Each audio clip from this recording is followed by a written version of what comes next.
Ndarja nga jeta e Shpat Kasapit ka tronditur publikun shqiptar, i cili prej më shumë se 20 vitesh e ka duart rokitur në çdo sken ku këngëtari kishte performuar. Arif Ziberi nga grupi Elita 5 ka folur me lot në sy për largimin e artistit. Lajmin ma ka dhënë vajza, unë nuk e besova, unë e njiha si një djalë të shëndetshëm, optimist, por për fat të keq ishte lajmi i vërtet, tha ai. Baba i Shpatit, Indieri Naimi, ka qenë menaxheri i grupit Elita 5. Pas vdekjes së babait, Shpati ka jetuar në Shkup, ndaj takimet me Arif Ziberin kanë qenë më të ralla. Herën e fundit që ai e takoi ka qenë rreth një muaj më parë në Tiranë, së bashku me një mik të përbashkët. Këtë fundjavë do të jem sërish në Tiranë, por për fat të keq Shpati nuk është më, shtoi Ziberi. Arif Ziberi, rrëfeu se njoja me Shpat Kasapin, ka qenë edhe familjare. Albumin e dytë, albumin legjendar të Elita 5, menaxher ka qenë baba i Shpatit dhe provat i kemi bërë në shtëpinë e tij. E mbaj mend Shpatin 5 vjeç, një djalë shumë i lëvizshëm që e donte muzikën dhe realizoi ëndrrën e vet duke arritur një sukses të papar. Ka qenë gjithmonë i buzëqeshur, mua më ka respektuar shumë, edhe vajzat e mia i ka patur shoqe dhe i ka respektuar.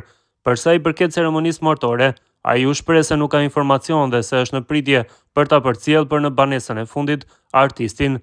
Shpresoj se shpejti të kemi një informacion. Profesioni jonë është i vështirë, nuk kam informat, por pres të shkojmë ta respektojmë për herë të fundit, u shpreh Ziberi. Ndërkohë, reperi i njohur Big Basta ka rrëfyer me emocione të forta lidhjen e veçantë të miqësisë që ai ka ndarë me këngëtarin e ndier Shpat Kasapin, duke u rikthyer te kujtimet e para 14 viteve në Dancing with the Stars. Big Basta tregoi se ka marrë lajmin e ndarjes nga jeta të mikut të tij përmes një të afërmi dhe fillimisht nuk e ka besuar. Big Basta e përshkroi Shpatin si njeri të mirë, të sinqert dhe gjithmonë pozitiv, i cili ka luajtur rol të rëndësishëm edhe në fillimet e lidhjes së tij me partneren Vesaluma. Ai u shpreh se humbja e Shpat Kasapit është një dhimbje e madhe jo vetëm për familjarët, por edhe për gjithë artin shqiptar. Hera e fundit që e takova ishte para se të flitej për të hyrë tek ferma VIP. Gjithmonë kemi pasur një mendim mjaft pozitiv për njëri tjetrin. Shpati gjithmonë ka qenë shumë i sinqertë dhe gjithmonë përcillte energji shumë të mirë, qoftë në sken, qoftë edhe mes kolegëve. Shpati nuk dëgjoi kurrë që të fliste keq për dikë. Shpati ishte shumë i veçantë, nuk u ankoi kurrë për jetën e tij, për problemet që mund të kishte. Gjithmonë ka qenë i gatshëm të ndihmonte, të suportonte.